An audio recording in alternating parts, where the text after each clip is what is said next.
ನಮಸ್ಕಾರ. ಜಿ ಕನ್ನಡ ವಾಹಿನಿಯ ಸಮಸ್ತ ವೀಕ್ಷಕರಿಗೆಲ್ಲ ಶುಭ ಶನಿವಾರದ ವಿಶೇಷ ಮಹರ್ಷಿವಾಣಿ ಕಾರ್ಯಕ್ರಮಕ್ಕೆ ಆತ್ಮೀಯವಾದಂತಹ ಸುಸ್ವಾಗತ.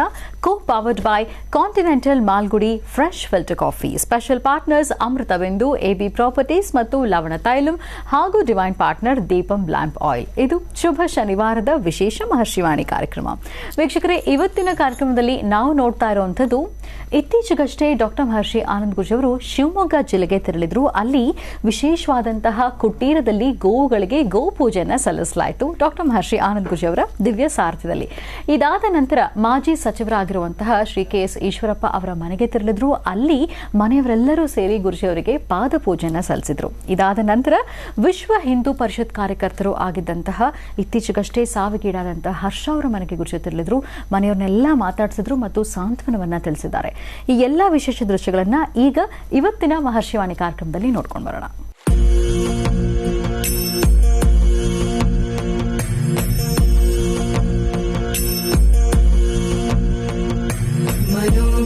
मनोबुद्ध्यहंकार चित्तानि नाहं न च श्रोत्र जिह्वे न च घ्राण नेत्रे न च व्योम भूमेन तेजो न वायु चिदानंद रूप शिवोऽहं शिवोऽहं चिदानंद रूप शिवोऽहं शिवोऽहं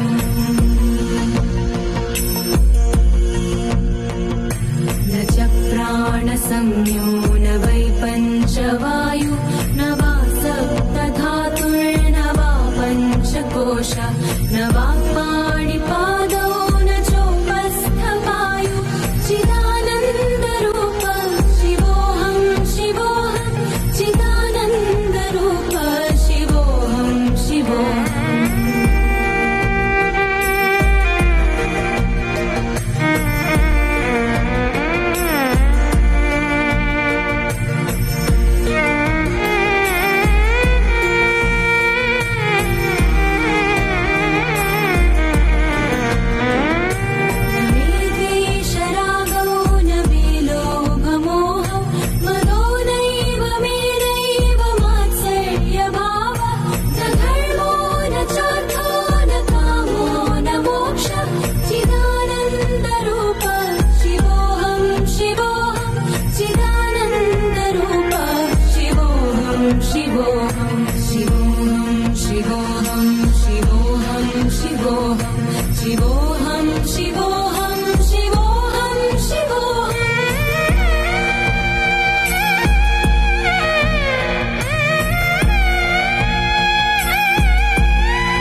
निराकार रूपो विभुत्वा च सर्वत्र सर्वेन्द्रियाणां न चासङ्गतं नैव मुक्तिर्न मेयः चिदानन्दरूप शिवोऽहं शिवोऽहं चिदानन्दरूप शिवोऽहं शिवोऽहम्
ಆನಂದ್ ಗುರೂಜಿಯವರು ಕುಟುಂಬ ಸಮೇತ ಬಂದು ಶಿವಮೊಗ್ಗದ ಮಾರಿ ಜಾತ್ರೆಯಲ್ಲಿ ಪಾಲ್ಗೊಂಡು ಆ ದೇವಿಯ ಕೃಪೆಗೆ ಪಾತ್ರರಾಗಿ ಶಿವಮೊಗ್ಗದ ಮಾರಿಕಾಂಬಾ ಮೈಕ್ರೋ ಫೈನಾನ್ಸ್ನ ಎಲ್ಲ ನಮ್ಮ ಮಹಿಳೆಯರಿಗೆ ವಿಶೇಷವಾದಂಥ ಆಶೀರ್ವಾದ ಮತ್ತು ಆಶೀರ್ವಚನ ನೀಡಿ ಶ್ರೀ ಸೂಕ್ತ ಹೋಮದಲ್ಲಿ ಪಾಲ್ಗೊಂಡು ನಮ್ಮೆಲ್ಲರಿಗೂ ಕೂಡ ಸಂತೋಷ ಉಂಟು ಮಾಡಿದ್ದಾರೆ. ಪ್ರತಿ ಬಾರಿಯಂತೆ ಈ ಬಾರಿನೂ ಕೂಡ ಆನಂದ್ ಗುರೂಜಿಯವರು ತನ್ನದೇ ಆದಂಥ ವಾಕ್ಚಾತುರ್ಯದಿಂದ ಶಿವಮೊಗ್ಗದ ಎಲ್ಲ ಹೆಣ್ಮಕ್ಳಿಗೂ ಕೂಡ ಆಶೀರ್ವಾದ ಮಾಡಿರೋದು ನಮ್ಮೆಲ್ಲರಿಗೂ ಕೂಡ ತುಂಬ ಸಂತೋಷ. ಮುಂದಿನ ದಿನಗಳಲ್ಲೂ ಕೂಡ ಆನಂದ್ ಗುರೂಜಿಯವರ ಆಶೀರ್ವಾದ ಶಿವಮೊಗ್ಗದ ಜನತೆ ಮೇಲಿರಲಿ. ಅವರ ಪ್ರೀತಿ ವಿಶ್ವಾಸ, ಅವ್ರ ಇಡೀ ಕುಟುಂಬದ ವ್ಯವಸ್ಥೆ ನೋಡಿ ನಮ್ಮೆಲ್ಲರಿಗೂ ಕೂಡ ತುಂಬ ಸಂತೋಷ ಆಯಿತು.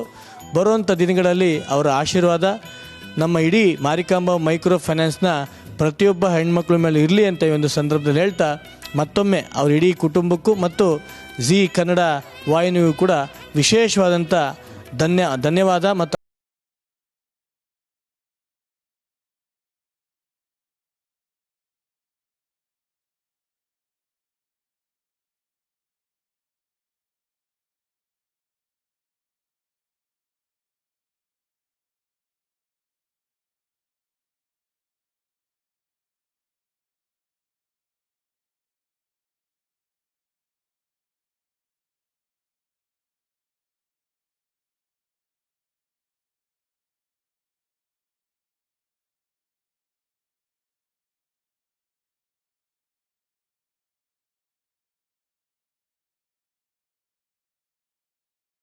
ನಾವು ಏನಂತ ವರ್ಣನೆ ಮಾಡಲಿಕ್ಕಾಗೋದಿಲ್ಲ. ಎದೆ ಉದ್ದಕ್ಕೂ ಬೆಳೆದ ಮಗ, ಏನೋ ಅವನ ಕಡೆಗಾಲದಲ್ಲಿ ಅವನು ನಮ್ಮನ್ನು ಸಾಕ್ತಾನೆ ಸಲ್ಲುತ್ತಾನೆ ಅಂದರೆ ಈಗ ಅವನು ಬಿಟ್ಟು ಹೋಗಿದ್ದಾನೆ. ಈ ನೋವು ತಡ್ಕೊಳ್ಳೋದು ಭಾಳ ಕಷ್ಟ. ಒಂದು ಕ್ಷಣ ನೀವಾದರೂ 4 ಗೋಡೆ ಮಧ್ಯದಲ್ಲಿ ನಿಂತು ಅಳು ತೋಡ್ಕೋಬೋದು.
ಅವ್ರ ಮನೆ ಮುತಾಲಿಕ್ ಜಿ ಜೊತೆಲಿ ಇವಾಗ 3 ವರ್ಷದ ಹಿಂದೆ ಅವ್ರ ಮನೆಗೆ ಅವರು 9:30 ಕರೆಸ್ಕೊಂಡು ಅವನ್ನ ಮಾತಾಡಿಸಿ ಎಲ್ಲ ಮಾಡಿ ಕಳಿಸಿದ್ದಾರೆ.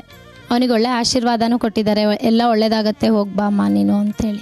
ನಾವೆಲ್ಲ ಮದುವೆ ಆಗು ಅಂತ ಹೇಳಿದ್ರೆ ಇಲ್ಲ ನಾನು ಮದುವೆ ಆಗಲ್ಲ. ಯಾಕಂದರೆ ನಾನು ಮದುವೆ ಆದರೆ ದೇಶನ ಕಾಪಾಡೋರು ಯಾರು, ಧರ್ಮನ ಕಾಪಾಡೋರು ಯಾರು, ಬರೀ ಮನೆದು ಸಮಸ್ಯೆಗಳೇ ಸ್ಟಾರ್ಟ್ ಆಗಿಬಿಡುತ್ತೆ. ನನಗಿಷ್ಟ ಇಲ್ಲ ಮದುವೆ ಆಗೋಕ್ಕೆ. ನೀವು ಇದ್ದೀರಲ್ಲ ಹೆಣ್ಮಕ್ಳು, ನೀವು ಅಪ್ಪ ಅಮ್ಮನ ನೋಡ್ಕೊಳ್ರಿ ಅಂತ ಯಾವಾಗಲೂ ಅದನ್ನೇ ಹೇಳೋನು.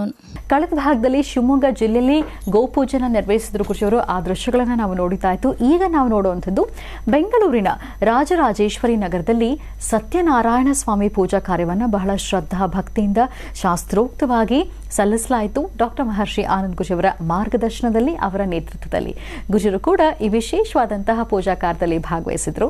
ಬನ್ನಿ ಹಾಗಿದ್ರೆ ನಾವು ಕೂಡ ಪಾಲ್ಗೊಳ್ಳೋಣ ಶ್ರೀ ಸತ್ಯನಾರಾಯಣ ಸ್ವಾಮಿ ಪೂಜಾ ಕಾರ್ಯಕ್ರಮದಲ್ಲಿ.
कल्याणात्मगात्राय कामिधार्थप्रदायीं श्रीमद्वेङ्कटनाथायां श्रीनिवासाय मङ्गलम्। वेङ्कटेशो वासुदेवो प्रद्युम्नोति विक्रमः संकर्षणार्धश्चाशेषाद्रीपतरेव च। ಸತ್ಯನಾರಾಯಣ ಸ್ವಾಮಿ ಪೂಜಾನುಷ್ಠಾನವನ್ನು ಆಗಮಶಾಸ್ತ್ರ ಪ್ರಕಾರ ಭಗವಂತನ ಅನುಷ್ಠಾನ ಹೇಗಾಗಬೇಕು, ಯಾವ ಕ್ರಮವನ್ನು ಆಚರಿಸಬೇಕು, ಯಾವ ಕ್ರಮವನ್ನು ಆಚರಿಸಿದ್ರೆ ಅದು ಲೋಕ ಕಲ್ಯಾಣಾರ್ಥವಾಗುತ್ತೆ ಎಂಬತಕ್ಕಂಥ ರೀತಿಯಲ್ಲಿ ಇವತ್ತು ಬಹಳಷ್ಟು ವಿಶೇಷವಾದಂಥ ರೀತಿ ಆಗಮಶಾಸ್ತ್ರ ಪ್ರಕಾರ ಪೂಜಾನುಷ್ಠಾನ ಒಂದು ಭಾಗ ಆದರೆ, ಈ ಒಂದು ವಿಶೇಷವಾಗಿರ್ತಕ್ಕಂಥ ಅನುಷ್ಠಾನವನ್ನು ನನ್ನ ಆತ್ಮೀಯರಾದಂಥ ವಿನಯಗೌಡರು ಅವರ ತಂದೆ ತಾಯಿಯ ಷಷ್ಠಪೂರ್ತಿ ಕಾರ್ಯಕ್ರಮದಲ್ಲಿ ಜೊತೆಗೆ ಧರ್ಮ ಸಂಸ್ಕೃತಿ ಸಂಪ್ರದಾಯ ಒಂದಷ್ಟು ವಿಶೇಷವಾಗಿರ್ತಕ್ಕಂಥ ವಿಶ್ವಮಾತೆ ಗೋಮಾತೆ ಗೋವಿನ ಅನುಷ್ಠಾನವನ್ನು ಸಹಿತ ತದೇಕಚಿತದಿಂದ ಶ್ರದ್ಧಾಭಕ್ತಿಯಾಗಿ ಸ್ವಾಮಿ ಕೊಟ್ಟಂಥ ಪ್ರಸಾದ. ಬಹುಶಃ ಕ್ಯಾಮ್ರಾ ಕಣ್ಣು ನನ್ನ ಮೇಲಿದೆ, ಭಗವಂತ ಇಲ್ಲಿ ಪ್ರಸಾದ ಕೊಟ್ಟಾಯಿತು. ಏನೇ ಆದರೂ ಭಕ್ತ ಸಾಗರ, ಭಕ್ತರು ನೋಡುವಂಥ ಅವರ ಕಣ್ಗಳ ದೃಷ್ಟಿಗೆ ಭಗವಂತ ಸದಾಕಾಲ ಪ್ರಸಾದವನ್ನು ಕರುಣಿಸ್ತಿರ್ತಾನೆ. ಇದು ಕಲಿಯುಗದ ಮಹಿಮೆ. ಸತ್ಯನಾರಾಯಣ ಸ್ವಾಮಿಯ ವಿಶೇಷವಾಗಿರ್ತಕ್ಕಂಥ ಅನುಷ್ಠಾನವನ್ನು ತದೇಕಚಿತದಿಂದ ತಾವೆಲ್ಲರೂ ಸಹಿತ ವೀಕ್ಷಣೆ ಮಾಡ್ತಿದ್ದೀರಿ. ಸತ್ಯನಾರಾಯಣ ಸ್ವಾಮಿಯ ಈ ಒಂದು ವಿಶೇಷವಾಗಿರ್ತಕ್ಕಂಥ ಅನುಷ್ಠಾನವನ್ನು ವಿನಯಗೌಡರು ಈ ಒಂದು ವಿಶೇಷವಾಗಿರ್ತಕ್ಕಂಥ ಈ ಶುಭ ದಿನದಂದು ಇದು ಲೋಕ ಕಲ್ಯಾಣಾರ್ಥವಾಗಿ ತಮ್ಮ ಆತ್ಮೀಯರೆಲ್ಲರನ್ನೂ ಒಳಗೊಂಡು ಎಲ್ಲ ಸಂಘದ ಪ್ರತಿಯೊಬ್ಬ ಸಂಘಟಕರನ್ನೂ ಸಹಿತ ಇಲ್ಲಿ ಕರೆಸಿಕೊಂಡು ಸ್ವಾಮಿಯ ಸಾನ್ನಿಧ್ಯದಲ್ಲಿ ವಿಶೇಷವಾದ ಪೂಜಾನುಷ್ಠಾನವನ್ನು ಮಾಡುತ್ತಿದ್ದಾರೆ. ವಿಶ್ವಮಾತೆ ಗೋಮಾತೆ, ಆಗಲೇ ನಾನು ಧ್ವನಿ ಎತ್ತಿದ ಹಾಗೆ ಗೋ ಸಂರಕ್ಷಣೆಯಲ್ಲಿ ಒಂದು ಹೆಜ್ಜೆ ಮುಂದು. ನಮ್ಮ ಧರ್ಮ ಸಂಸ್ಕೃತಿ ಸಂಪ್ರದಾಯ ಯಾವುದೇ ಭಾರತೀಯ ಹಿಂದೂ ಸನಾತನ ಧರ್ಮದ ದೇವಾಲಯಗಳಿಗೆ ಬರ್ತಕ್ಕಂತಹ ಒಂದು ಸಣ್ಣ ಅಸಮಾಧಾನದ ಸನ್ನಿವೇಶಗಳು ಏನೇ ಆದರೂ ನಾನಿದ್ದೀನಿ ಅಂತ ಓಡಿ ಬರುವಂತಹ ಒಂದು ಗುಣ. ಅಷ್ಟೇ ಅಲ್ಲದಿರ ರಾಜ್ಯದಲ್ಲಿ ಧರ್ಮದ ಪರ ಹೋರಾಟದಲ್ಲಿ ಸದಾಕಾಲ ತಮ್ಮನ್ನು ತಾವು ತೊಡಗಿಸ್ಕೊಂಡಿರ್ತಕ್ಕಂಥ ನನ್ನ ಆತ್ಮೀಯರಿಗೆ ಸಂಪೂರ್ಣ ಸತ್ಯನಾರಾಯಣ ಸ್ವಾಮಿಯ ಅನುಗ್ರಹ ಉಂಟಾಗಲಿ. ಹಾಗೆ ಜಗದ ಪಿತರ ಮುಂದೆ ಪಾರ್ವತಿ ಪರಮೇಶ್ವರು, ಯಾವೊಬ್ಬ ಮನುಷ್ಯ ತನ್ನ ತಂದೆ ತಾಯಿಗೆ ಒಂದು ಸ್ಥಾನಮಾನವನ್ನು ಗೌರವವನ್ನು ಅವರ ಮಾರ್ಗದರ್ಶನವನ್ನು ಅನುಸರಿಸ್ತಾರೋ ಅವರು ಹಾಕುವ ಹೆಜ್ಜೆ ಯಾವತ್ತೂ ಮುಂದು ಅಂತ ನಮ್ಮ ಮಹರ್ಷಿವಾಣಿ ಕಾರ್ಯಕ್ರಮದಲ್ಲಿ ನಿರಂತರವಾಗಿ ನಾವು ತಿಳಿಸ್ತಾ ಬಂದಿದ್ದೀವಿ. ಅದನ್ನೇ ಪಾಲನೆ ಮಾಡ್ಕೊಂಡು ಬಂದಿರತಕ್ಕಂಥ ವಿನಯಗೌಡರಿಗೆ ಒಳ್ಳೆಯದಾಗಲಿ, ಶುಭವಾಗಲಿ. ಅನಂತ ಮಹಿಮಾ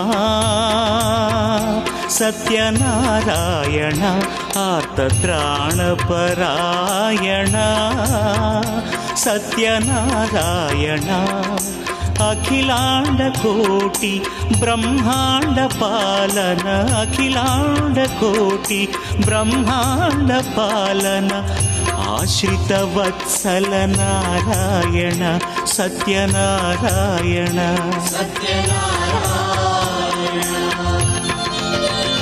ಹರಿ ಓ ಹರಿ ಓ ಹರಿ ಓ ಅನಂತ ಮಹಿಮಾ ಸತ್ಯನಾರಾಯಣ ಆರ್ತತ್ರಾಣಪರಾಯಣ ಸತ್ಯನಾರಾಯಣ ಸತ್ಯನಾರಾಯಣ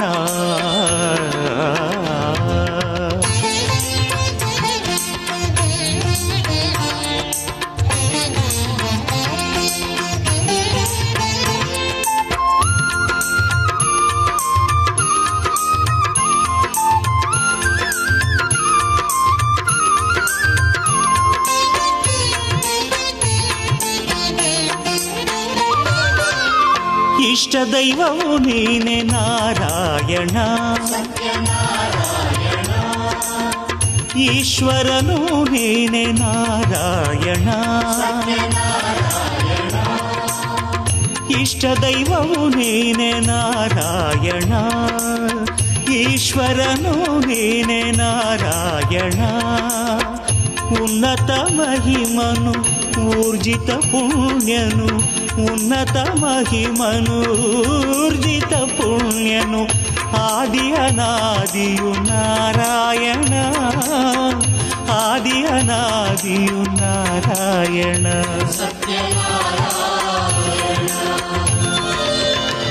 ಹರಿ ಓ ಹರಿ ಓ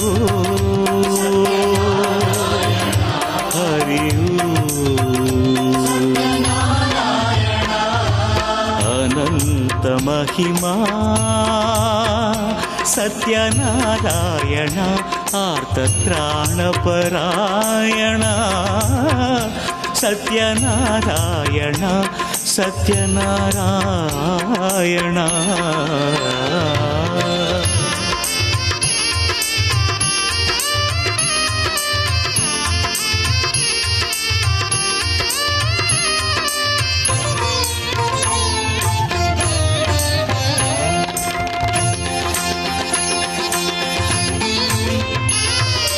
ಭವರೋಗ ವೈದ್ಯನೆ ನಾರಾಯಣ ಭಾವೈಕ್ಯ ಪೂರ್ಣನೆ ನಾರಾಯಣ ಭವರೋಗ ವೈದ್ಯನೆ ನಾರಾಯಣ ಭಾವೈಕ್ಯ ಪೂರ್ಣನೆ ನಾರಾಯಣ ಭವಭಯ ದೂರನು ಭಕ್ತ ದೀಪಕನು ಭವಭಯ ದೂರನು ಭಕ್ತ ದೀಪಕನು ಭಾಗ್ಯದಾತನು ನಾರಾಯಣ ಭಾಗ್ಯದಾತನು ನಾರಾಯಣ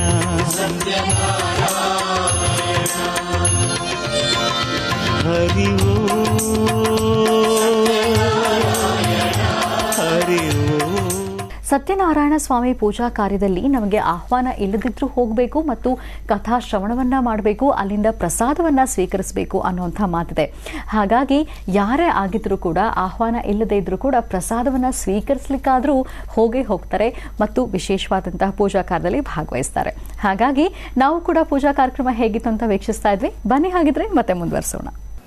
ಸತ್ಯನಾರಾಯಣ ಸ್ವಾಮಿಯ ವ್ರತಾನುಷ್ಠಾನವನ್ನು ಪೂಜಾನುಷ್ಠಾನವನ್ನು ತದೇಕಚಿತದಿಂದ ತಾವೆಲ್ಲರೂ ಸಹಿತ ಗಮನಿಸಿದ್ರಿ. ಭಗವಂತ ಶಕ್ತಿ ಕೊಟ್ಟಷ್ಟು ಶ್ರದ್ಧೆಯಿಂದ ಭಕ್ತಿಯಿಂದ ಆಚರಣೆ ಮಾಡ್ತಕ್ಕಂಥದ್ದಕ್ಕೆ ಅದು ಸತ್ಯನಾರಾಯಣ ಅಂತ ಹೇಳ್ತಾರೆ. ಕಲಿಯುಗದಲ್ಲಿ ಶೀಘ್ರವಾಗಿ ಫಲವನ್ನು ಕೊಡ್ತಕ್ಕಂಥದ್ದು, ಬೇಡಿದ ವರಗಳನ್ನು ಶೀಘ್ರವಾಗಿ ದಯಪಾಲಿಸ್ತಕ್ಕಂಥವನು ಸತ್ಯನಾರಾಯಣ ಅಂತ. ಲಕ್ಷ್ಮೀ ಸಮೇತ ಸತ್ಯನಾರಾಯಣ ಸ್ವಾಮಿಯನ್ನು ಶ್ರದ್ಧೆಯಿಂದ ಭಕ್ತಿಯಿಂದ ಯಾರು ಆಚರಣೆ ಮಾಡಿದ್ರು ಅವರ ಮನೋಕಾಮನೆಗಳು ಬೇಗ ಸಿದ್ಧಿಯಾಗುತ್ತೆ, ಅದರಲ್ಲಿ ಸ್ವಲ್ಪವೂ ಸಂಶಯವಿಲ್ಲ. ಆದರೆ ಮಾಡುವಂತಹ ಅನುಷ್ಠಾನ ಶ್ರದ್ಧಾಭಕ್ತಿಯಾಗಿರಬೇಕು. ಸತ್ಯನಾರಾಯಣ ಸ್ವಾಮಿಯ ವ್ರತವನ್ನು ಪೂರ್ವದಲ್ಲಿ ಸಾಕಷ್ಟು ವಿಶೇಷವಾದಂಥ ರೀತಿ ಆರಾಧನೆ ಮಾಡ್ಕೊಂಡು ಬಂದರು. ಒಬ್ಬ ಬ್ರಾಹ್ಮಣ ತನ್ನ ವಾಸ್ತುಗೃಹದಲ್ಲಿ ಮಾಡ್ತಿರ್ತಕ್ಕಂಥ ಸತ್ಯನಾರಾಯಣ ಸ್ವಾಮಿಯನ್ನು ಅಲ್ಲಿಗೆ ಬಂದಂತಹ ಒಬ್ಬ ಕಾಷ್ಟಾಗ್ರಹಿ, ಅಂದರೆ ಸೌದೆ ಹೊರೆಯನ್ನು ತಲೆ ಮೇಲೆ ಇಟ್ಕೊಂಡು ವ್ಯಾಪಾರೀಕರಣವಾಗಿ ಬಂದಂಥವು. ಬ್ರಾಹ್ಮಣರ ಮನೆಯಲ್ಲಿ ನಡೀತಿರ್ತಕ್ಕಂಥ ಸತ್ಯನಾರಾಯಣ ಸ್ವಾಮಿ ಆ ಬಡ ಬ್ರಾಹ್ಮಣನ ಮನೆಯಲ್ಲಿ ನಡೆದ ಬಡ ಬ್ರಾಹ್ಮಣ ಅನ್ನೋದು ಹಿಂದಿನಿಂದ ಬಂದಂಥದ್ದೇ. ಆದರೆ ಬ್ರಾಹ್ಮಣ ಬಡವ ಅಲ್ಲ, ಅವನು ವಿದ್ಯೆಯಲ್ಲಿ ಸಂಪನ್ನ, ಆದರೂ ಪದ್ಧತಿ ಆಚಾರ. ಆ ಬ್ರಾಹ್ಮಣೋತ್ತಮನ ಮನೆಯಲ್ಲಿ ನಡೆದಂತಹ ಆ ಸತ್ಯನಾರಾಯಣ ಸ್ವಾಮಿಯನ್ನು ತದೇಕಚಿಂದ ನೋಡಿ ಬ್ರಾಹ್ಮಣೋತ್ತಮನಲ್ಲಿ ಕೇಳ್ತಾನೆ, ಸ್ವಾಮಿ ತಾವು ಮಾಡ್ತಿರ್ತಕ್ಕಂಥ ವೃತಾನುಷ್ಠಾನವೇನು, ಆ ವ್ರತದ ಸಂಕಲ್ಪವೇನು, ಅದು ಮಾಡೋದ್ರಿಂದ ಅದರ ಫಲವೇನು ಅಂತೆಲ್ಲ ಕೇಳ್ತಾನೆ. ಸವಿಸ್ತಾರವಾಗಿ ವಿಚಾರವನ್ನು ತಿಳ್ಕೊಂಡು ಮನೆಗೆ ಹೋಗಿ ಸತ್ಯನಾರಾಯಣ ಸ್ವಾಮಿ ಪೂಜೆಯನ್ನು ಮಾಡ್ತಾನೆ. ಹಾಗೆ ಅದಾದ ನಂತರ ಕಾಲಕ್ರಮೇಣ ಬೆಳೀತಾ ಬಂತು. ವೈಶ್ಯ ದಂಪತಿಗಳು ಮಾಡಿದ್ರು, ಮಕ್ಕಳಿಲ್ಲದಂತಹ ಕಾರಣ ಮಕ್ಕಳಾಗ್ಲಿಕ್ಕೋಸ್ಕರ ಮಾಡಿದ್ರು. ಸಂತಾನ ಭಾಗ್ಯ ಆಯಿತು. ಮಗಳ ಮದುವೆ ಸಮಯದಲ್ಲೂ ಸಹಿತ ಸತ್ಯನಾರಾಯಣ ಸ್ವಾಮಿ ಪೂಜೆಯನ್ನು ಮಾಡಲಿಲ್ಲ. ಅಳಿಯ ಬಂದಾಯಿತು, ವ್ಯಾಪಾರಿಕಾಗಿ ಹೊರಟಾಯಿತು. ಇಷ್ಟೆಲ್ಲ ಆದರೂ ಸಹಿತ ಭಗವಂತ ಸಾಕಷ್ಟು ಸಿರಿ ಸಂಪತ್ತನ್ನು ಕೊಟ್ಟರು, ಸತ್ಯನಾರಾಯಣ ಸ್ವಾಮಿ ಪೂಜೆಯನ್ನು ಮಾಡಲೇ ಇಲ್ಲ. ಆಗ ಭಗವಂತನಿಗೆ ಕೋಪಗೊಂಡು ಇವರಿಗೊಂದು ಬುದ್ಧಿ ಕಲಿಸಬೇಕು ಅಂತ ಕಲಿಸಿದ್ದೂ ಆಯಿತು. ಏನೇ ಆದರೂ ಸತ್ಯನಾರಾಯಣ ಸ್ವಾಮಿಯ ಒಳರಹಸ್ಯ ಇರೋದಿಷ್ಟೇ. ಶ್ರದ್ಧೆಯಿಂದ ಭಕ್ತಿಯಿಂದ ಪೂಜೆಯನ್ನು ಆಲಿಸಬೇಕು, ಭಗವಂತನ ಪ್ರಸಾದವನ್ನು ಸ್ವೀಕರಿಸಬೇಕು. ಸತ್ಯನಾರಾಯಣ ಸ್ವಾಮಿ ಪೂಜೆಗೆ ನಮ್ಮನ್ನು ಕರೀಬೇಕು, ಕರೀಬಾರ್ದು ಅಂತಕ್ಕಂಥದ್ದಿಲ್ಲ. ಪೂಜೆ ನಡೆಯುವಂಥ ಸಾನ್ನಿಧ್ಯದಲ್ಲಿ ನೀವೇ ತದೇಕಚಿತ್ತದಿಂದ ಬಂದು ಅಲ್ಲಿ ಸ್ವಾಮಿಯ ಪ್ರಸಾದವನ್ನು ಸ್ವೀಕರಿಸಬೇಕು, ಅದು ಧರ್ಮ. ಹಾಗಾಗಿ ಇವತ್ತಿನ ಈ ಪೂಜಾ ಅನುಷ್ಠಾನವನ್ನು ದರ್ಶನ ಮಾಡ್ತಿರ್ತಕ್ಕಂಥ ತಮ್ಮೆಲ್ಲರಿಗೂ ಭಗವಂತನ ಸಂಪೂರ್ಣ ಅನುಗ್ರಹ ಉಂಟಾಗಲಿ, ಸತ್ಯನಾರಾಯಣ ಸ್ವಾಮಿಯ ಅನುಗ್ರಹ ಇರಲಿ ಅಂತ ಹೇಳಿ ನಾನು ಭಗವಂತನ ಪ್ರಾರ್ಥನೆ ಮಾಡ್ತಿದ್ದೇನೆ. ಕಾರ್ಯಕ್ರಮವನ್ನು ವೀಕ್ಷಣೆ ಮಾಡ್ತಿರ್ತಕ್ಕಂಥ ಸಮಸ್ತ ವೀಕ್ಷಕ ಬಂಧುಗಳಿಗೂ ತಮ್ಮೆಲ್ಲರ ಮನೋಕಾಮನೆ ಶೀಘ್ರವಾಗಿ ಸಿದ್ಧಿಯಾಗಲಿ, ಸತ್ಯನಾರಾಯಣ ಸ್ವಾಮಿಯ ಅನುಗ್ರಹ ಎಲ್ಲರಿಗೂ ಸಿಗಲಿ. ಶ್ರದ್ಧೆಯಿಂದ ಭಕ್ತಿಯಿಂದ ಇಲ್ಲಿಯವರೆಗೂ ನಡೆಸಿರ್ತಕ್ಕಂಥ ಈ ವ್ರತಾನುಷ್ಠಾನ, ರಾಜ ಒಬ್ಬ ಗೊಲ್ಲರು ಮಾಡಿರ್ತಕ್ಕಂಥ ಅನುಷ್ಠಾನ ಸತ್ಯನಾರಾಯಣ ಸ್ವಾಮಿ ಪ್ರಸಾದವನ್ನು ಸ್ವೀಕರಿಸದೆ ಅದನ್ನು ಅಲ್ಲಿ ಬಿಟ್ಟದ್ರಿಂದಲೇ ತನ್ನ ಸಂತಾನ ತನ್ನ ರಾಜ್ಯವನ್ನು ಕಳ್ಕೊಂಡ. ಆದರೆ ಏನೇ ಆದರೂ ಪುನಃ ತನ್ನ ತಪ್ಪನ್ನು ಅರಿದು ಯಾವ ಸ್ಥಳದಲ್ಲಿ ಯಾವ ಸಾನ್ನಿಧ್ಯದಲ್ಲಿ ಪೂಜೆ ನಡೀತಿತ್ತೋ ಅಲ್ಲಿಗೆ ಬಂದ ಪ್ರಸಾದವನ್ನು ಪುನಃ ಸ್ವೀಕರಿಸಿ ಅಲ್ಲೇ ಪೂಜೆಯನ್ನು ಮಾಡಿದ. ಆಗ ತನ್ನ ಮಕ್ಕಳು ತನ್ನ ಪರಿವಾರ ಎಲ್ಲವೂ ಸಿದ್ಧಸಿದ್ಧಿಪಡಿಸಿಕೊಂಡ. ಹಾಗೆ ಅಂತಹ ಒಂದು ವಿಶೇಷತೆ ಒಳಗೊಂಡಿರ್ತಕ್ಕಂಥ ಸತ್ಯನಾರಾಯಣ ಸ್ವಾಮಿಯನ್ನು ನನ್ನ ಆತ್ಮೀಯರು ವಿನಯಗೌಡರು, ಅವರ ಪರಿವಾರ, ಅವರ ಕುಟುಂಬ ಎಲ್ಲರೂ ಒಗ್ಗೂಡಿಸ್ಕೊಂಡು ಜೊತೆಗೆ ಎಲ್ಲ ಸಂಘಟಕರನ್ನು ಸೇರಿಸಿಕೊಂಡು ಇವತ್ತು ನಡೆಸಿದಂತಹ ಈ ಕಾರ್ಯಕ್ರಮಕ್ಕೆ ಬಂದದ್ದು ನನ್ನ ಪೂರ್ವಜನ್ಮದ ಪುಣ್ಯ. ಹಾಗಾಗಿ ನಾನು ನನ್ನ ಪರಿವಾರವೂ ಸಹಿತ ಇಲ್ಲಿ ಬಂದಿದ್ದೇವೆ. ಸತ್ಯನಾರಾಯಣ ಸ್ವಾಮಿ ಪ್ರಸಾದವನ್ನು ಸ್ವೀಕರಿಸೋಣ, ಅವನ ಕೃಪೆಗೆ ಪಾತ್ರರಾಗೋಣ. ಈ ಹಿಂದೆಯೇ ಸ್ವಾಮಿ ಪ್ರಸಾದ ಕೊಟ್ಟಾಯಿತು, ತಾವೆಲ್ಲರೂ ಸಹ ದರ್ಶನ ಮಾಡಿದ್ದೀರಿ. ನಿಮ್ಮೆಲ್ಲರ ಮನೋಕಾಮನೆ ಬೇಗ ಸಿದ್ಧಿಯಾಗಲಿ. ಸತ್ಯನಾರಾಯಣ ಸ್ವಾಮಿ ಅನುಗ್ರಹ ರಾಜ್ಯ ದೇಶದ ಸಮಸ್ತರ ಮೇಲಿರಲಿ. ವಿಶ್ವಮಾತೆ ಗೋಮಾತೆಯ ಸಂರಕ್ಷಣೆ ನಿರಂತರವಾಗಿ ನಡೆಯಲಿ. ಜೈ ಜವಾನ್ ಜೈ ಕಿಸಾನ್. ರೈತರು ಯೋಧರು ನಿರಂತರವಾಗಿ ಚೆನ್ನಾಗಿರಲಿ. ಭಾರತ ದೇಶ ಸಮೃದ್ಧಿಯಾಗಿರಲಿ. ಕಾಲಕ್ಕೂ ಸರಿಯಾಗಿ ಮಳೆ ಬೆಳೆ ಆಗಲಿ. ರೈತ ನೆಮ್ಮದಿಯಿಂದಿರಲಿ. ಒಳ್ಳೆಯದಾಗಲಿ, ಶುಭವಾಗಲಿ. जय लक्ष्मी रमणा, श्री जय लक्ष्मी रमणा, सत्यनारायण स्वामी, सत्यनारायण स्वामी, जनपातक हरणा.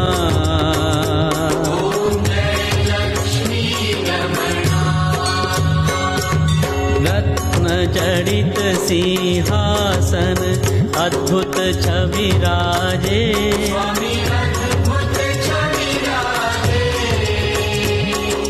नारद करत निराजन, नारद करत निराजन, घंटा ध्वनि बाजे.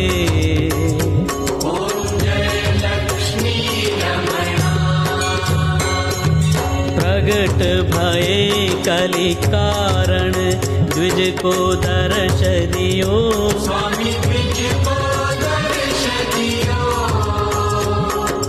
बूढ़ो ब्राह्मण बन कर, बूढ़ो ब्राह्मण बन कर, कंचन महल कियो.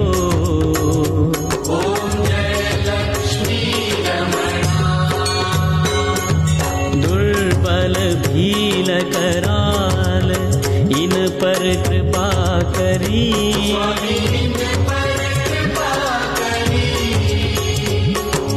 चंद्रचूड़ एक राजा, चंद्रचूड़ एक राजा, तिनकी विपत्ति हरी.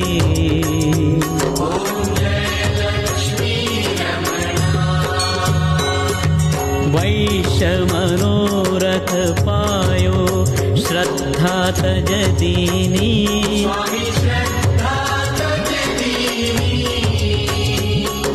सो फल भोग्यो प्रभु जी, सो फल भोग्यो प्रभु जे धीर स्तुति कीनी।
भारत माता के बोलो, भारत माता के बोलो, भारत माता के। ವಿಶ್ವಮಾತೆ ಗೋಮಾತೆಯನ್ನು ಸಂರಕ್ಷಣೆ ಮಾಡ್ತಕ್ಕಂಥ ವಿಚಾರ ಬಂದಾಗ ನಮ್ಮ ವಿನಯ್ ಗೌಡಾಜಿ ಅವರ ಸಂಘಟಕರು ಎತ್ತಿದ ಕೈ ಅಂತಲೇ ಹೇಳ್ಬೋದು. ಯಾಕೆ ಅಂದರೆ ಈಗ ಅಟ್ ಪ್ರೆಸೆಂಟು ಕರ್ನಾಟಕ ರಾಜ್ಯ ಅಲ್ದಿರ ಹೊರ ರಾಜ್ಯದಲ್ಲೂ ಕೂಡ ವಿಶೇಷವಾಗಿ ಬಹಳ ಎತ್ತರದ ಮಟ್ಟದಲ್ಲಿ ಹೆಸರಾಂತವಾಗಿರ್ತಕ್ಕಂಥ ನಮ್ಮ ವಿನಯ್ ಗೌಡಾಜಿ ಅವರ ಸಂಘಟನೆ ಆಗಿರ್ಬೋದು, ನಿರಂತರವಾಗಿ ಗೋಮಾತೆಯನ್ನು ಸಂರಕ್ಷಣೆ ಮಾಡ್ತಕ್ಕಂಥ ಈ ಸೇವೆಯಲ್ಲಿ ನಿರತರಾಗಿರ್ತಕ್ಕಂಥದ್ದು ನಮ್ಮ ವಿನಯ್ ಗೌಡಾಜಿ ಇವರನ್ನು ತಾವು ನಮ್ಮ ಪಕ್ಕದಲ್ಲೇ ನೋಡ್ಬೋದು. ಆ ಸಂಘಟನೆಗೆ ಇವರೇ ಅಧ್ಯಕ್ಷರು. ವಿಶೇಷವಾಗಿ ಹೇಳಬೇಕಂದ್ರೆ ಧರ್ಮ ಜಾಗೃತಿ ಸಂಘಟನೆಗಳಲ್ಲಿ ವಿಶೇಷವಾಗಿರ್ತಕ್ಕಂಥ ಹೆಸರು ಕೀರ್ತಿಯನ್ನು ತೊಗೊಂಡು ಬಂದಿರತಕ್ಕಂಥದ್ದು. ಜೈ ಜವಾನ್ ಜೈ ಕಿಸಾನ್, ರೈತರಿಗಾಗಿ ಯೋಧರಿಗಾಗಿ, ವಿಶೇಷವಾಗಿ ಗೋಮಾತೆಗಾಗಿ. ಯಾಕೆ ಅಂದರೆ ನಮ್ಮ ಮಹರ್ಷಿವಾಣಿ ಕಾರ್ಯಕ್ರಮದಲ್ಲಾಗಲಿ, ನನ್ನಲ್ಲಾಗಲಿ, ನನ್ನ ತಂದೆಯವರಲ್ಲಾಗಲಿ ಯಾವಾಗಲೂ ಕೂಡ ವರ್ಷದ 365 ದಿವಸ ಪ್ರತಿನಿತ್ಯ, ಪ್ರತಿ ಕ್ಷಣ, ಪ್ರತಿ ಕಾರ್ಯಕ್ರಮದಲ್ಲೂ ಕೂಡ ರೈತರು, ಯೋಧರು, ಗೋಮಾತೆಯ ವಿಚಾರ ಬಂದಾಗ ಪ್ರತಿ ಸತಿ ನಾವು ಮಾತನಾಡ್ತಾನೆ ಇರ್ತೀವಿ.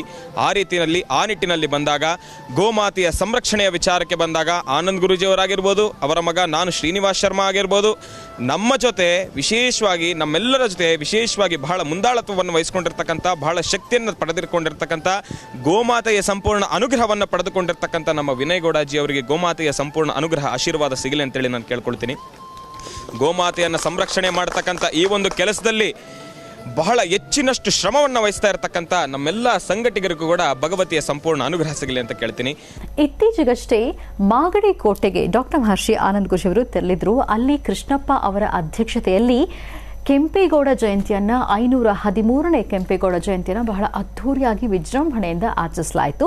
ಡಾಕ್ಟರ್ ಮಹರ್ಷಿ ಆನಂದ್ ಗುರೂಜಿ ಅವರು ಸಹ ಈ ಒಂದು ವಿಶೇಷ ಕಾರ್ಯಕ್ರಮದಲ್ಲಿ ಭಾಗವಹಿಸಿದ್ರು. ಬನ್ನಿ ಹಾಗಿದ್ರೆ ಕೆಂಪೇಗೌಡ ಜಯಂತಿಯನ್ನ ಮಾಗಡಿ ಹಬ್ಬವನ್ನಾಗಿ ಆಚರಿಸಲಾದಂತಹ ಮಾಗಡಿ ಕೋಟೆಯ ಸಂಭ್ರಮದ ಕಾರ್ಯಕ್ರಮ ಹೇಗಿತ್ತು ಅಂತ ನಾವೀಗ ನೋಡೋಣ. ಬೆಂಗಳೂರು ಎಂಬತಕ್ಕಂಥ ಮಹಾನಗರವನ್ನು ಅಂದು ಬೆಂದ ಕಾಳೂರು, ಇಂದು ಬೆಂಗಳೂರು, ಅಂದು ಪುಟ್ಟದಾದಂಥ ಗ್ರಾಮ ಇವತ್ತು ಬೃಹತ್ ಬೆಟ್ಟದ ನಗರವಾಗಿ ಬೆಳೆಯಬೇಕಾದರೆ ಕೆಂಪೇಗೌಡರ ಸಾಧನೆ, ಅಂದು ಕಟ್ಟಿದಂಥ ಆ ವಿಶೇಷವಾಗಿರ್ತಕ್ಕಂತಹ ಆ ನಾಡು, ಚಿಕ್ಕದಾದಂಥ ಪುಟ್ಟದಾದಂಥ ಗ್ರಾಮದ ಆ ನಾಮಕರಣ ಇವತ್ತು ಬೃಹತ್ ಬೆಟ್ಟದ್ದಾಗಿದೆ. ಹಾಗೆ ಈ ಒಂದು ವಿಶೇಷವಾಗಿರ್ತಕ್ಕಂತಹ ಕಾರ್ಯಕ್ರಮ ನಮ್ಮ ಆತ್ಮೀಯರಾದಂತಹ ಅಭಿನವ ಕೆಂಪೇಗೌಡ ಅಂತಲೇ ಹೆಸರಾಗಿರ್ತಕ್ಕಂಥ ಎಚ್.ಎಂ. ಕೃಷ್ಣಮೂರ್ತಿರವರು ಬಹಳ ಅಚ್ಚುಕಟ್ಟಾಗಿ ಮಾಗಡಿ ಎಂಬತಕ್ಕಂಥ ಈ ಕೋಟೆಯಲ್ಲಿ ಅದ್ಧೂರಿಯುತವಾದಂತಹ ಈ ಒಂದು ಬೃಹತ್ ಮಟ್ಟದ ಕಾರ್ಯಕ್ರಮವನ್ನು ಸಾಕಷ್ಟು ಜನ ಯತಿಗಳನ್ನು, ರಾಜ್ಯದ ಘನ ಸರ್ಕಾರದಲ್ಲಿರ್ತಕ್ಕಂತಹ ಸಚಿವರನ್ನು ಹಾಗೂ ಜಗದ್ಗುರುಗಳನ್ನು ಮತ್ತು ನಟ ನಟಿಯರನ್ನು ಎಲ್ಲರನ್ನೂ ಈ ಒಂದು ವೇದಿಕೆಗೆ ಕರೆತಂದು ಕೆಂಪೇಗೌಡ ಜಯಂತಿಯನ್ನು ಬಹಳ ಅರ್ಥಪೂರ್ಣವಾಗಿ ನಡೆಸಿದ್ದಾರೆ. ಹಾಗೆ ಎಲ್ಲರ ಸಮ್ಮುಖದಲ್ಲಿ ನಡೀತಿರ್ತಕ್ಕಂಥ ಈ ಕಾರ್ಯಕ್ರಮ ಇದು ಮುಂಬರ್ತಕ್ಕಂತಹ ವರ್ಷಗಳಲ್ಲಿ ಇನ್ನಷ್ಟು ಚೆನ್ನಾಗಿ ನಡೀಲಿ, ಕೆಂಪೇಗೌಡರ ಹೆಸರು ಇಡೀ ರಾಜ್ಯ ದೇಶ ವಿದೇಶಗಳಲ್ಲೂ ಸಹಿತ ರಾರಾಜಿಸಲಿ ಅಂತ ಹೇಳಿ ಮತ್ತೊಮ್ಮೆ ನಾನು ಭಗವತಿಯನ್ನು ಪ್ರಾರ್ಥನೆ ಮಾಡಿದೆ. ಈ ಕಾರ್ಯಕ್ರಮಕ್ಕೆ ಆಗಮಿಸಿರ್ತಕ್ಕಂತಹ ಎಲ್ಲ ನಾಯಕರಿಗೂ, ಎಲ್ಲ ಮಠದ ಸ್ವಾಮಿಗಳಿಗೂ ಹಾಗೂ ಸಾಕಷ್ಟು ಜನ ಎಲ್ಲ ರೈತ ಬಾಂಧವರಿಗೂ ಸಹಿತ ಒಳ್ಳೆಯದಾಗಲಿ, ಶುಭವಾಗಲಿ ಅಂತ ಮತ್ತೊಮ್ಮೆ ನಾನು ಭಗವಂತನ ಪ್ರಾರ್ಥನೆ ಮಾಡಿದೆ.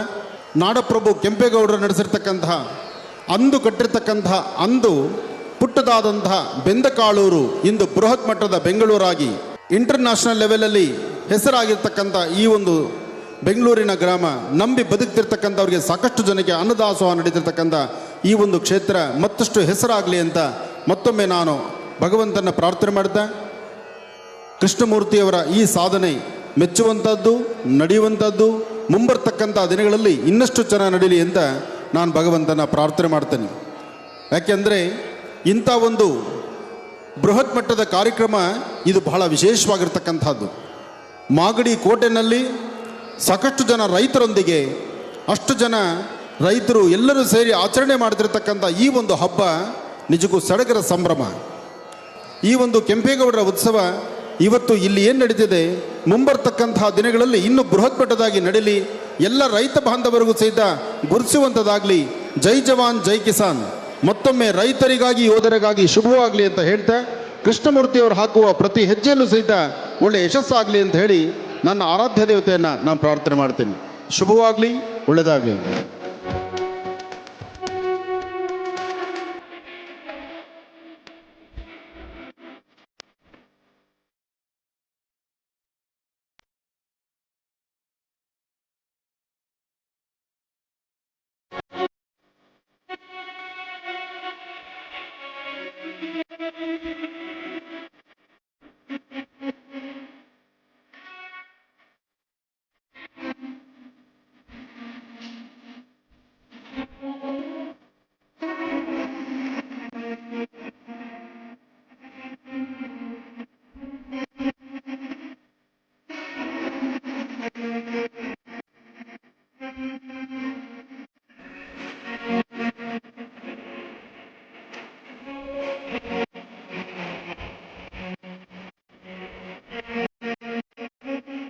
ಡಾಕ್ಟರ್ ಮಹರ್ಷಿ ಆನಂದ್ ಗುಜ್ಜವರಿಗೆ ಸಾವಿರಾರು ಸಂಖ್ಯೆಯಲ್ಲಿ ಭಕ್ತಾದಿಗಳು, ಅಭಿಮಾನಿಗಳು ಇದ್ದಾರೆ. ಅದರಲ್ಲೇ ಒಬ್ಬ ಕಟ್ಟ ಅಭಿಮಾನಿ ಅಂದರೆ ಅವರು ಶಿವು ಅವರು. ಇತ್ತೀಚೆಗಷ್ಟೇ ಶಿವು ಅವರ ನೂತನ ಗೃಹದ ಗೃಹ ಪ್ರವೇಶ ಕಾರ್ಯಕ್ರಮದಲ್ಲಿ ಡಾಕ್ಟರ್ ಮಹರ್ಷಿ ಆನಂದ್ ಗುಜ್ಜವರು ಪಾಲ್ಗೊಂಡಿದ್ರು. ಯಾರೇ ಅಭಿಮಾನಿಗಳು ಗುಜ್ಜವರಿಗೆ ಬಂದು ಒಂದು ಆಹ್ವಾನವನ್ನು ನೀಡಿದರೆ ಖಂಡಿತವಾಗಿಯೂ ಅಲ್ಲಿಗೆ ಅವರು ಹೋಗೇ ಹೋಗ್ತಾರೆ ಮತ್ತು ವಿಶೇಷವಾದಂಥ ಆಶೀರ್ವಾದವನ್ನು ನೀಡ್ತಾರೆ. ಹಾಗಾಗಿ ಗುಜ್ಜವರ ಕಟ್ಟ ಅಭಿಮಾನಿ, ಭಕ್ತರು ಅಂತಲೇ ಹೇಳ್ಬೋದು. ಶಿವು ಅವರ ಮನೆಯ ಗೃಹ ಪ್ರವೇಶ ಕಾರ್ಯಕ್ರಮದಲ್ಲಿ ಗುಜ್ಜವರು ಭಾಗವಹಿಸಿದಂಥ ದೃಶ್ಯಗಳು ಹೇಗಿತ್ತು ಅಂತ ಈಗ ನೋಡೋಣ.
ನಮ್ಮ ಮನೆ ಗೃಹಪ್ರವೇಶಕ್ಕೆ ಡಾಕ್ಟರ್ ಮಹರ್ಷಿ ಆನಂದ್ ಗುರೂಜಿರವರು ಇವತ್ತು ನಮ್ಮ ಮನೆ ಕಾರ್ಯಕ್ರಮಕ್ಕೆ ಆಗಮಿಸಿದರು.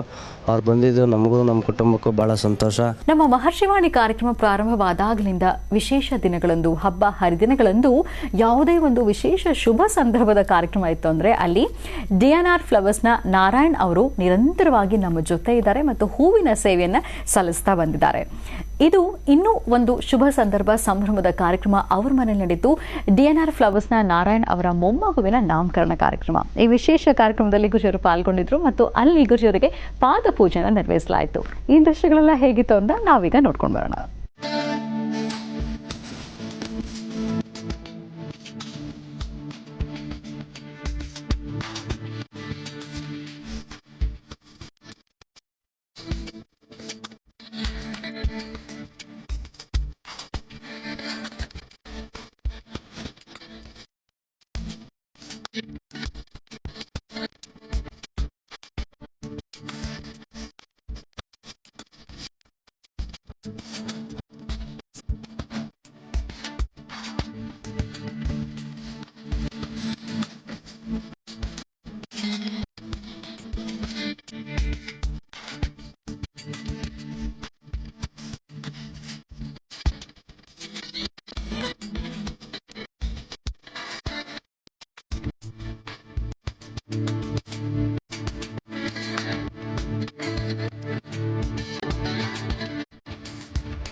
शुक्लांबरधरं निष्ठं शशिवर्णं चतुर्भुजं प्रसन्नवदनं ध्याये सर्वविघ्नोपशान्तये.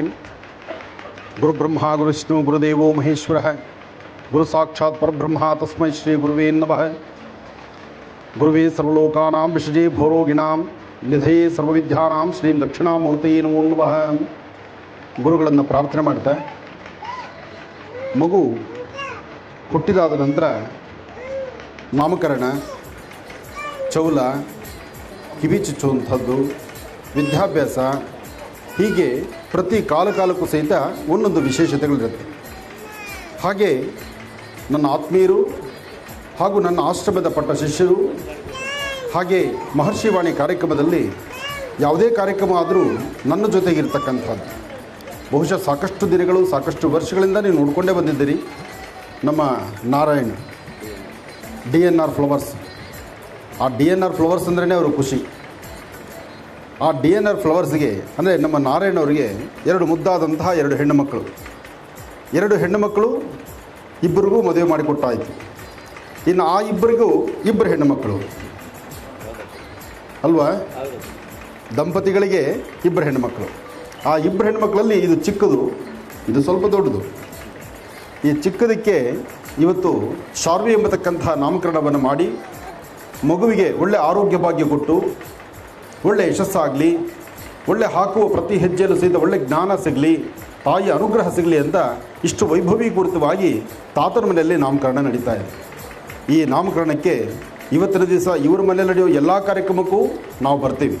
ಆದರೆ ಇವತ್ತು ನಮ್ಮ ಪರಿವಾರ ಸಮೇತ ಎಲ್ಲರೂ ಇಲ್ಲಿದ್ದೇವೆ. ಉದ್ದೇಶ ಈ ಮಗುವಿಗೆ ಹರಿಸಬೇಕು, ಆಶೀರ್ವದಿಸಬೇಕು ಅಂತ. ಆಶೀರ್ವದಿಸಲಿಕ್ಕಾಗಿ ನಾನು ಬಂದಿದ್ದೇನೆ. ಸಾಕಷ್ಟು ಜನ ಅಭಿಮಾನಿಗಳನ್ನು ಸಂಪಾದನೆ ಮಾಡಿದ್ದಾರಂತ. ಯಾಕೆಂದರೆ ದೇವತಾ ಕಾರ್ಯ, ದೇವರ ಪೂಜೆ, ಆಧ್ಯಾತ್ಮಿಕತೆ, ಧಾರ್ಮಿಕತೆ, ಯಾವುದೇ ಒಂದು ಅನುಷ್ಠಾನ ಆದರೂ ನಾನಿದ್ದೀನಿ ನಿಮ್ಮ ಜೊತೆಯಿಂದ ಓಡಿ ಬರುವಂತಹ ಒಂದು ಒಳ್ಳೆಯ ಗುಣ ನಮ್ಮ DNR ಫ್ಲವರ್ಸ್ದು. ಹಾಗಾಗಿ ಅವರ ಪ್ರೀತಿ ವಿಶ್ವಾಸಕ್ಕೆ ಕಟ್ಟು ಬಿದ್ದು ಇವತ್ತು ನಾವಿಲ್ಲಿ ಬಂದಿದ್ದೀವಿ. ಸ್ವಲ್ಪ ದೂರ ಆದರೂ ಪರವಾಗಿಲ್ಲ. ಆ ಪ್ರೀತಿ ಇದೆಯಲ್ಲ, ಪ್ರೀತಿ ಮುಂದೆ ಯಾವುದೂ ದೂರವಲ್ಲ, ಎಲ್ಲವೂ ಹತ್ತಿರವೇ. ಹಾಗಾಗಿ ಇಬ್ಬರು ಮಕ್ಕಳಿಗೂ ಹಾಗೂ ಇಬ್ಬರು ಅಳಿಯಂದರಿಗೂ ಇಬ್ಬರು ಹೆಣ್ಣು ಮಕ್ಕಳಿಗೂ ಒಳ್ಳೆಯದಾಗಲಿ ಅಂತ ನಾನು ದೇವರನ್ನ ಪ್ರಾರ್ಥನೆ ಮಾಡ್ತಾ, ಇಟ್ಟಂಥ ಹೆಸರು ಒಳ್ಳೆ ಕೀರ್ತಿ, ಒಳ್ಳೆ ಯಶಸ್ಸಾಗಲಿ, ಒಳ್ಳೆಯದಾಗಲಿ, ಶುಭವಾಗಲಿ.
ನನ್ನ ಮಗಳ ನಾಮಕರಣ ಇರುವ ಪ್ರಯುಕ್ತ ನಾವು ಆನಂದ್ ಗುರೂಜಿಗಳು ನಮ್ಮ ಮನೆಗೆ ಆಗಮಿಸಿ ಅವರ ಆಶೀರ್ವಾದವನ್ನು ಪಡೆದಿದ್ದೇವೆ. ನಾವು ಯಾವುದೇ ಪ್ರೋಗ್ರಾಮ್ ಆದ್ರೂ ನಮ್ಮ ಮನೆಗೆ ಆನಂದ್ ಗುರೂಜಿಯವರು ಬಂದು ಆಶೀರ್ವಾದ ಮಾಡಿ ನಮ್ಮನ್ನು ದೇವರು ಚೆನ್ನಾಗಿ ಇಟ್ಟಿದ್ದಾರೆ. ಆನಂದ್ ಗುರೂಜಿ ಆಶೀರ್ವಾದದಿಂದ ನಾವು ಚೆನ್ನಾಗಿದ್ದೀರಿ.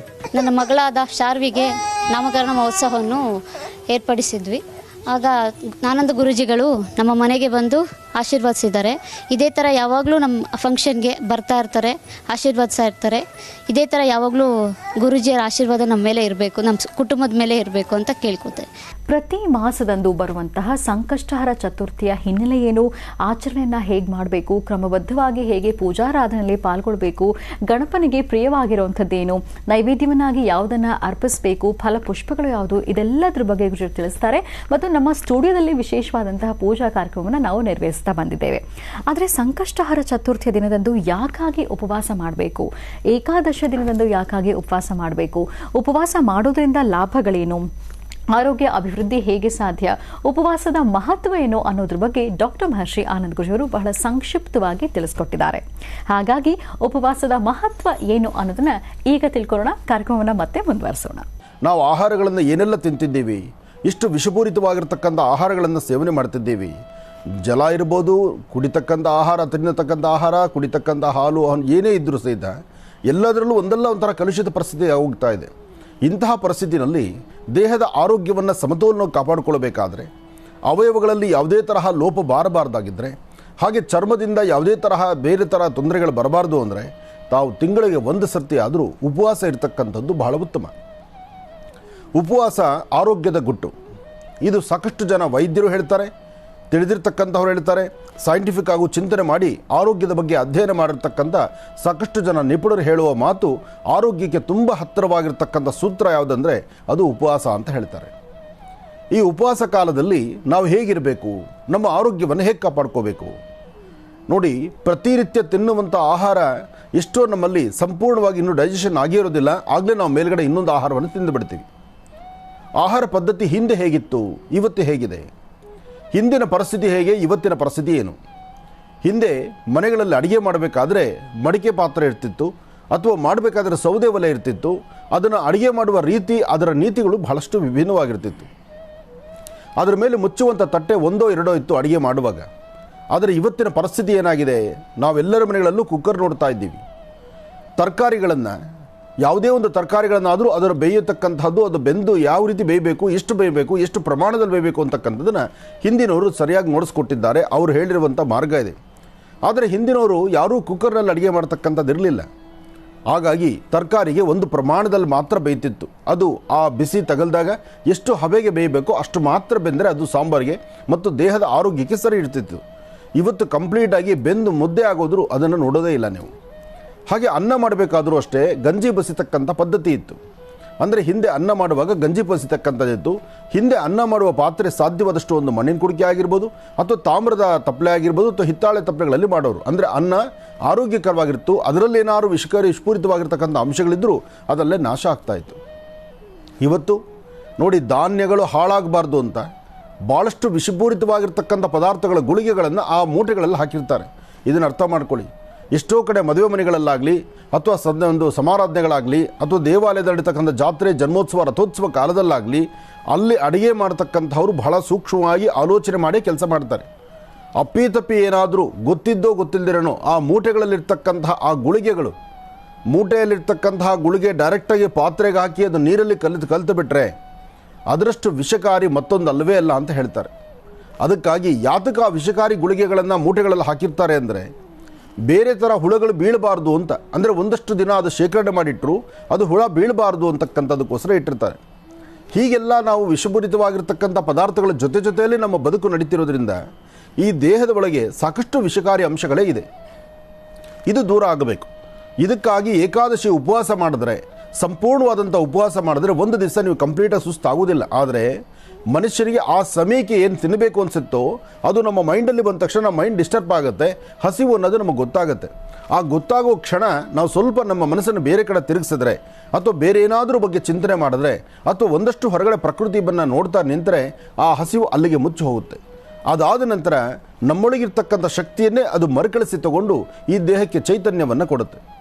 ಇವತ್ತಿಗೂ ಪ್ರತಿಯೊಬ್ಬರ ಆರೋಗ್ಯದ ಗುಟ್ಟು 80 ವರ್ಷ, 90 ವರ್ಷ, 100 ವರ್ಷ, 110 ವರ್ಷ ಇಲ್ಲಿವರೆಗೂ ಬದುಕಿರ್ತಕ್ಕಂಥ ಅವರು ಆರೋಗ್ಯ ರಹಸ್ಯ, ಆರೋಗ್ಯದ ಗುಟ್ಟು ಏನಪ್ಪ ಅಂದರೆ ಅತಿಯಾದಂಥ ಹುಚ್ಚುಚ್ಚಾಗಿ ಏನೂ ಊಟ ಮಾಡೋದಿಲ್ಲ. ಒಂದಿಷ್ಟಪ್ಪ ಮುದ್ದೆ ಅಥವಾ ಒಂದಿಷ್ಟು ಅನ್ನ ಏನೇ ತಿಂದರೂ ಒಂದು ಚಿಕ್ಕದಾಗಿ ಒಂದಷ್ಟು ತಿಂತಾರೆ. ಇನ್ನೂ ಹಸಿವಾಗ್ತಾ ಇದೆ, ಇನ್ನೂ ಬೇಕು ಅನಿಸುವಾಗಿ ಕೈ ತೊಳೆದು ಬಿಡ್ತಾರೆ. ಇದನ್ನು ಅರ್ಥ ಮಾಡ್ಕೊಳ್ಳಿ. ನಾವೇನು ಮಾಡ್ತೀವಿ, ಬಡಿಸ್ಕೊಳ್ಳುವಾಗ ಕಣ್ಣುಗಳು ಎಲ್ಲವನ್ನೂ ಬೇಕು ಅನಿಸುತ್ತೆ. ಎಲ್ಲಾದರೂ ಮದುವೆ ಮನೆಗೆ ಹೋದಾಗ ನೋಡಬೇಕು ನೀವು, ಮದುವೆ ಮನೆ, ಗೃಹ ಪ್ರವೇಶ, ಅಥವಾ ಯಾವುದಾದ್ರು ಬೇರೊಬ್ಬರ ಮನೆ, ಅವ್ರ ಮನೆ ಕೆಲಸ ಅಲ್ಲ ಇದು, ಬೇರೊಬ್ಬರ ಮನೆಗೆ ಹೋದಾಗ ಆ ಕಣ್ಣುಗಳೆಲ್ಲವೂ ಬೇಕು ಅನ್ನಿಸ್ತಿರುತ್ತೆ. ಬಡಿಸೋ ಪುಣ್ಯಾತ್ಮರು ಏನೋ ಆತ್ಮೀಯತೆಯಿಂದ ಬಡಿಸುವಾಗ ಮುಂದೆ ಬರ್ತಾರೆ. ಅದರಲ್ಲೂ ಆ ಮನೆ ಮಾಲೀಕರು ಅಥವಾ ಯಾರೋ ಬಂದಂಥವ್ರು ಬಲವಂತವಾಗಾದರೂ ತೊಗೊಂಬಂದು 4 ಸ್ವೀಟ್ ಮುಂದೆ ಹಾಕ್ಕೊಡ್ಬೇಕು ಅಂತಾರೆ.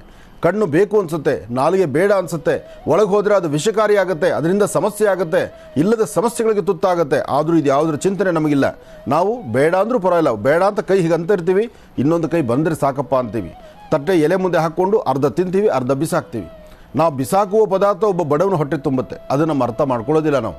ಹಾಗೆ ಇನ್ನೊಂದು ಆಚೆ ಕಡೆ ಬಂದು ಭಿಕ್ಷೆ ಬೇಡ್ತಕ್ಕಂಥವ್ರು ಅಮ್ಮ ಅಂತಿರ್ತಾರೆ, ಅವರಿಗೆ ನಾವು ಹಾಕೋದಿಲ್ಲ, ಇಲ್ಲಿ ಎಲೆ ಮೇಲೆ ಹಾಕಿ ವೇಸ್ಟ್ ಮಾಡಿ ಅದನ್ನು ತೊಗೊಂಡು ಗೊಬ್ಬರಕ್ಕೆ ಹಾಕ್ತೀವಿ. ಇದೆಲ್ಲವೂ ನಾವು ಮಾಡೋ ತಪ್ಪುಗಳು. ಆದರೆ ಅದಕ್ಕಿಂತ ಮುಖ್ಯವಾಗಿ ನಮ್ಮ ಆರೋಗ್ಯದ ಬಗ್ಗೆ ನಮ್ಮ ಚಿಂತನೆ ಏಕಾದಶಿಯ ಮಹಾತ್ಮೆ. ಏಕಾದಶಿ ಎಂದು ಸಂಪೂರ್ಣವಾಗಿ ತಲೆಗೆ ಸ್ನಾನ ಮಾಡಿ ಬೆಳಿಗ್ಗೆದ್ದು ನಿಮ್ಮ ಕುಲದೇವರನ್ನ ಪ್ರಾರ್ಥನೆ ಮಾಡಿ ನಮ್ಮ ಆರೋಗ್ಯ ವೃದ್ಧಿಗಾಗಿ, ನಮ್ಮ ಕುಟುಂಬದ ಒಂದು ಶ್ರೇಯಸ್ಸಿಗಾಗಿ ಇವತ್ತು ನಾನು ಉಪವಾಸ ಇದ್ದೇನೆ ಅಂದರೆ ಖಂಡಿತ ತಪ್ಪಲ್ಲ. ಆಮೇಲೆ ಅತಿಯಾದಂತಹ ನೋಡಿ, ಇಲ್ಲಿವರೆಗೂ ಮನುಷ್ಯ ಬೆಳೆದು ನಿಂತಂಥ ಇಲ್ಲಿವರೆಗೂ ನಿಮ್ಮ ಆಯುಷ್ ಪ್ರಮಾಣ ಬೆಳೆಸ್ಕೊಂಡು ಬಂದಿದ್ದೀರಲ್ಲ, ಇನ್ನು ಮುಂಬರ್ತಕ್ಕಂಥ ದಿನಗಳು ಇನ್ನಷ್ಟು ಆರೋಗ್ಯವಾಗಿರಬೇಕಾದ್ರೆ, ನಿಮ್ಮ ಚರ್ಮ ಕಾಂತಿಯುಕ್ತವಾಗಿರಬೇಕಾದ್ರೆ, ನಿಮ್ಮ ದೇಹದಲ್ಲಿರ್ತಕ್ಕಂಥ ಕೆಟ್ಟ ಕೊಲೆಸ್ಟ್ರಾಲ್ ಬರ್ನ್ ಆಗಬೇಕಾದ್ರೆ, ನಿಮ್ಮ ಆರೋಗ್ಯ ಬಹಳಷ್ಟು ಆನಂದವಾಗಿರಬೇಕಾದ್ರೆ ಹೆಚ್ಚಿನ ಪ್ರಮಾಣ ನೀರು ಕುಡೀರಿ. ಈ ನೀರನ್ನು ಜಾಸ್ತಿ ಕೊಟ್ಟು ಆಹಾರವನ್ನು ಕಡಿಮೆ ಮಾಡಿ, ಸರಿಯಾದ ಸಮಯಕ್ಕೆ ಆಹಾರ ತಗೊಳ್ಳಿ. ಬೆಳಿಗ್ಗೆ ಲಕ್ಷಣವಾಗಿ ಒಂದು ಟಿಫನ್ನು ಅಥವಾ ಒಂದು ಊಟದ ಸಮಯ ಮಾಡ್ಕೊಳ್ಳಿ. ಟಿಫನ್ ಅನ್ನೋದಕ್ಕೆ ಟಿಫನ್ ನಮ್ಮ ಪದ್ಧತಿ ಅಲ್ಲ. ಹೊರಗಡೆಯಿಂದ ಬಂದಂತಹ, ಹೊರದೇಶದಿಂದ ಬಂದಂಥವರು ನಮ್ಮ ದೇಹದ ಆಹಾರ ಪದ್ಧತಿಗಳನ್ನು ಎಲ್ಲ ಹಾಳು ಮಾಡಿಟ್ಟಿದ್ದಾರೆ. ಆದರೆ ನಮ್ಮ ಪದ್ಧತಿ ಏನು, ಬೆಳಿಗ್ಗೆ ಲಕ್ಷಣವಾಗಿ ಮನೆಯಿಂದ ಆಚೆ ಹೊರಡ್ಬೇಕಾದ್ರೆ ಇಷ್ಟು ಊಟ ಮಾಡ್ಕೊಂಡು ಹೊರಟ್ರೆ, ಪುನಃ ಸಂಜೆ ಮನೆಗೆ ಬಂದು ಕೈಕಾಲು ಮುಖ ತೊಳ್ಕೊಂಡು 6:30-7 ಗಂಟೆ ಒಳಗಡೆ ಒಂದು ಊಟ ಮಾಡಿಬಿಟ್ರೆ ಮುಗಿತಲ್ಲಿಗೆ 2 ಊಟ ನಮ್ಮದಿರೋದು. ಆದರೆ ಇವತ್ತಿನ ವೈದ್ಯ ಲೋಕ ಏನು ಹೇಳುತ್ತೆ, ಪ್ರತಿ 2 ಗಂಟೆಗೆ ಒಂದಷ್ಟು ತಿಂತಾರಿ, ಖಾಲಿ ಹೊಟ್ಟೆ ಬಿಡಬೇಡಿ, ಶುಗರ್ ವೇರಿಯೇಷನ್ ಆಗಿಬಿಡುತ್ತೆ. ಇದು ಅವರ ವಾದ. ಆದರೆ ಪ್ರತಿ 2 ಗಂಟೆಗಳು ತಿಂತಾ ಇದ್ರೆ ಡೈಜೆಷನ್ ಆಗೋದು ಯಾವಾಗ, ನಿಮ್ಮ ಮಲಮೂತ್ರಗಳ ವಿಸರ್ಜನೆ ಆಗೋದು ಯಾವಾಗ, ಆ ತಿಂದಂಥ ಪದಾರ್ಥ ಕಂಪ್ಲೀಟಾಗಿ ಏನೋ ಆಗದಿರ ಅಲ್ಲಿ ಬೇಡವಾಗಿರ್ತಕ್ಕಂಥ ಪದಾರ್ಥಗಳು ಬೆಳ್ಕೊಂಡು ದೇಹ ದಾಢ್ಯವಾಗಿ ಆರೋಗ್ಯ ಹಾನಿಯಾಗುತ್ತೋ, ಆರೋಗ್ಯ ವೃದ್ಧಿ ಆಗುತ್ತೋ. ಚಿಂತನೆ ಮಾಡಿ. ದಿನಕ್ಕೆ 2 ಆಹಾರ ಇರಬೇಕು, ಬೆಳಗ್ಗೆ ಒಂದು, ಸಂಜೆ ರಾತ್ರಿ ಕಾಲ ಒಂದು. ಅಂದರೆ ಸಂಪೂರ್ಣವಾಗಿ ರಾತ್ರಿ ಬಿಡಬಾರ್ದು. ಯಾವುದೇ ಆಹಾರಗಳನ್ನು ತೆಗೆದುಕೊಂಡ್ರೂ ಕಡಿಮೆ ಅಂದರೂ 2 ರಿಂದ 3 ಗಂಟೆಗಳ ಕಾಲ ನಾವು ಅದಕ್ಕೆ ಓಡಾಡ್ತಾ ಇರಬೇಕು. ನಮ್ಮ ದೇಹ ಚಲನವಲನಗಳಲ್ಲಿದ್ದರೆ ಆಗ ನಮ್ಮ ದೇಹದಲ್ಲಿ ಆಹಾರ ತೆಗೆದುಕೊಳ್ತಕ್ಕಂಥದ್ದು ಪಚನವಾಗುತ್ತೆ. ಅದು ಪಚನವಾಗೋಯ್ತು ಅಂದರೆ ಎಲ್ಲೂ ಪ್ರಾಬ್ಲಮ್ ಇಲ್ಲ. ಯಾವ ಪಚನವಾಗುವುದಿಲ್ಲ, ತಿಂದ ತಕ್ಷಣ ನಾವು ಮಲಗಿಬಿಡ್ತೀವಿ. ಕೆಲವರು ಆಯಾಸ ನೋಡಿ ಹೊಟ್ಟೆ ತುಂಬ ಊಟ ಮಾಡಿ ಹೊಟ್ಟೆ ಮೇಲೆ ಕೈ ಆಡಿಸ್ತಾ ಹಾಗೆಯೇ ನೆಲಕ್ಕೆ ತಲೆ ಕೊಟ್ಟು ಬಿಡ್ತಾರೆ. ಅಲ್ಲಿ ಶುರು ರೋಗ. ಅದಕ್ಕೆ ಏಕಾದಶಿ ಎಂದು ಉಪವಾಸ ಮಾಡೋದು ಬಹಳ ಶ್ರೇಯಸ್ಕರ. ನೋಡಿದ್ರಲ್ಲ ವೀಕ್ಷಕರೇ, ವಿವಿಧೆಡೆ ಡಾಕ್ಟರ್ ಮಹರ್ಷಿ ಆನಂದ್ ಗುರೂಜಿ ಅವರ ದಿವ್ಯ ಸಾರಥ್ಯದಲ್ಲಿ ಅವರ ನೇತೃತ್ವದಲ್ಲಿ ನೆರವೇರಿಸಲಾದಂತಹ ವಿಶೇಷ ಕಾರ್ಯಕ್ರಮಗಳು ಹೇಗಿತ್ತು ಅನ್ನೋದನ್ನ ಇವತ್ತಿನ ಮಹರ್ಷಿವಾಣಿ ಕಾರ್ಯಕ್ರಮದಲ್ಲಿ ನಾವೆಲ್ಲರೂ ನೋಡಿದ್ದಾಯ್ತು. ಇನ್ನು ನಾಳೆ ಭಾನುವಾರ ಶ್ರೀ ಶನೈಶ್ಚರ ಸ್ವಾಮಿಯ ಅನುಗ್ರಹಕ್ಕಾಗಿ ವಿಶೇಷವಾದಂತಹ ಅನುಷ್ಠಾನವನ್ನ, ತಂತ್ರಸಾರವನ್ನ ಯಾವ ರೀತಿ ಮಾಡಬೇಕು ತಿಳಿಸ್ಕೊಡ್ತಾರೆ ಶ್ರೀನಿವಾಸ್ ಶರ್ಮಾ ಅವರು. ಹಾಗಾಗಿ ನಾಳಿನ ಕಾರ್ಯಕ್ರಮವನ್ನು ಕೂಡ ತಪ್ಪದೆ ವೀಕ್ಷಿಸಿ ಅಂತ ಹೇಳ್ತಾ ಮತ್ತೆ ನಿಮ್ಮ ಭೇಟಿ ಸೋಮವಾರ ಮಹರ್ಷಿವಾಣಿಯ ನೇರ ಪ್ರಸಾರ ಕಾರ್ಯಕ್ರಮದಲ್ಲಿ. ನಮಸ್ಕಾರ.